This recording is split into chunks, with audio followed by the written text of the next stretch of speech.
Emergency Broadcast, Crimson Alert, Chapter 7. Cain glared at us with a dour expression. He grunted and was about to turn away when I shouted at him, "Hey, Cain!" He spun around instantly, eyes narrowed. "Oh?" he said in that deep voice. "You figured out who I am. How impressive. I'd expect Moloch made it obvious enough." "Cain?" Rosie said from behind me.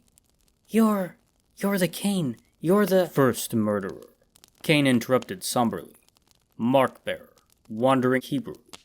What I am not, sadly, is my brother's keeper." For a brief moment, I thought he would cry, but his face became like stone.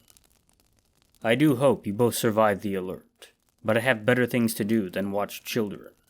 I already told you." "I know. There's someone you must kill. I overheard Valak and Moloch talking with each other, and said you would only be here if you were hunting the Agagite." "Who is that?"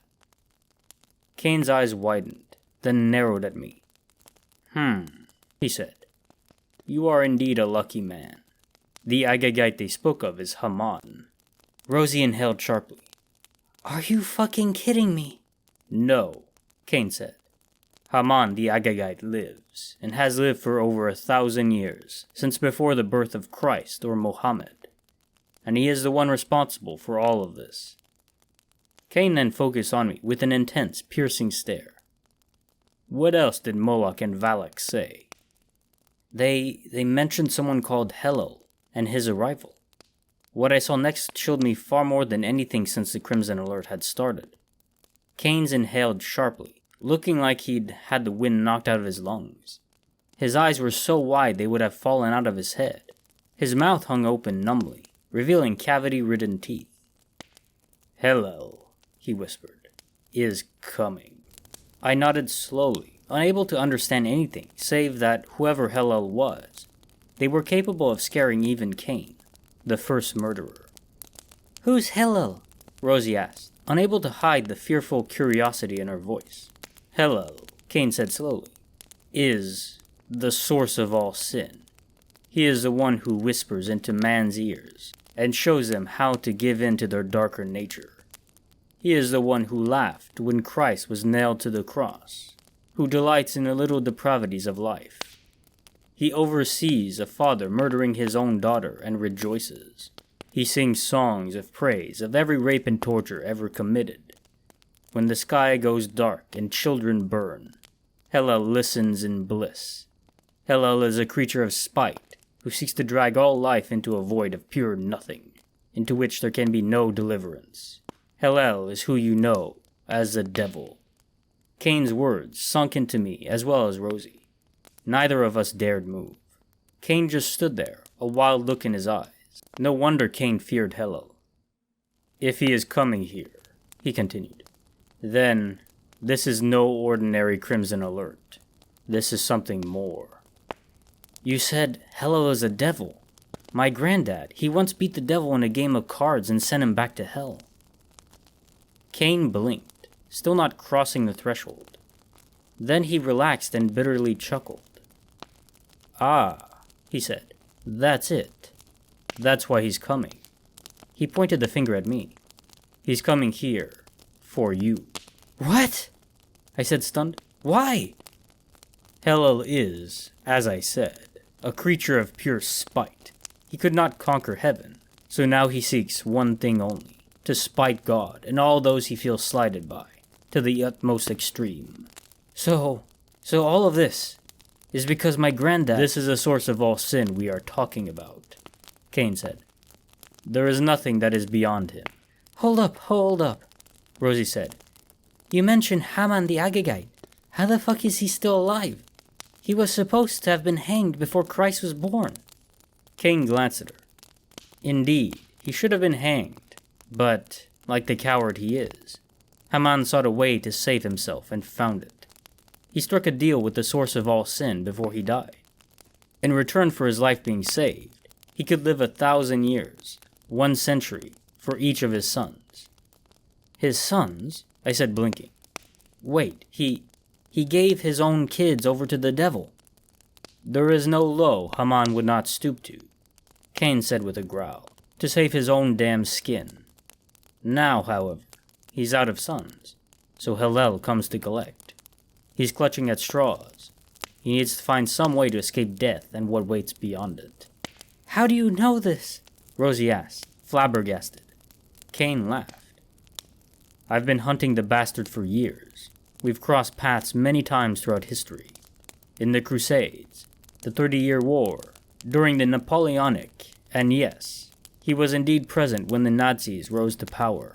He was the one helping them set up the camps into which he threw my people. So, you're hunting him because he helped set up the Holocaust? Not just that, Cain answered Rosie. Haman has done far more than just that. The ground shook lightly, unbalancing Rosie and myself. Cain remained stock still, but the surprise on his face was alarming. Oh no, he said under his breath, before focusing on Rosie and I. You have to leave, now. Haman is close, so very close. How? I spat suddenly. How can we leave? You know what happened when I ran into a group of soldiers? They tried to kill me. The only reason I'm still alive is that freaking Beelzebub saved my ass. When a fucking demon has more concern for our lives than the soldiers meant to protect us, what the hell are we supposed to do? That explains it. That's how Haman has accomplished this. He chuckled bitterly, without a shred of mirth, before he resumed speaking. Listen, this building was a church once, but offers only meager protection from the monsters destroying this place. As you can see, the things in front of this building are all dead, but there'll be more soon. Cain sighed again. I suppose you may follow me, but be warned. Follow me long enough and you will suffer a death second only to that of Christ. Rosie and I exchanged glances before looking back to Cain. We'll take that chance. Following Cain into the burning town I'd called home was not an experience I wanted to continue.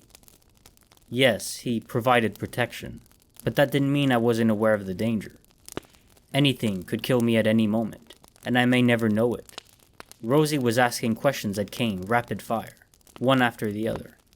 He answered them sparingly, but the tension he radiated was infectious. The devil was coming here, for me. And that wasn't the only thing. Hey, I said slowly, what about the scars? Cain stopped suddenly and turned around.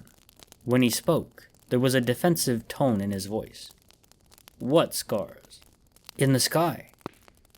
Cain's eyes widened, while Rosie gave me a strange look before glancing at the sky. There is nothing there, she said. What? I said. No, that can't be right. I can see them right. I was already turning around, pointing at one scar at random, as Cain suddenly stepped forward. Don't. Then everything exploded. When I woke up, I was lying in a bed, in a white room that I instantly realized was a hospital. I groaned and tried to move my hands, but found them bound by 2 leather straps. I blinked, and when I tried to move my leg, felt the leather biting into them. Help!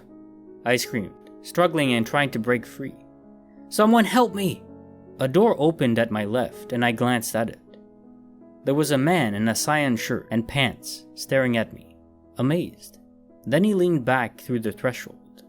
Hey, he's awake! A rushing of feet followed, before a person who was unmistakably a doctor entered the room. His eyes widened the moment he saw me, then he sighed in relief. Thank God, he said. I was getting worried. He began walking towards me. What's going on? I cried. Where the hell am I? Where's Jenny? The doctor held up his hand in a calmer manner. Calm down, sir. You've been in a coma for the past 3 years. I stopped shaking on the spot, eyes wide. What? You were the only survivor of an airplane crash. We've done everything we can to save you. It's a miracle you're in this condition as is. I'm sure your family will be happy to see you. My family? I said, blinking. What? No, this can't be right. There were scars in the sky, and Cain. You must have been dreaming, the doctor said gently. That can happen to someone in a coma. I can assure you, whatever you've experienced wasn't real. I looked up at the doctor's smiling face. Where's Jenny? I croaked. Jenny? the doctor said, questioningly. My girlfriend. The doctor's face lit up. Oh, how fortunate. She's here right now. Do you want me to get her? I nodded slowly. When he left, I lay my head back on the pillow, trying to ignore the splitting headache I was experiencing. The door opened again, and I glanced to see a woman standing there, hand covering her mouth.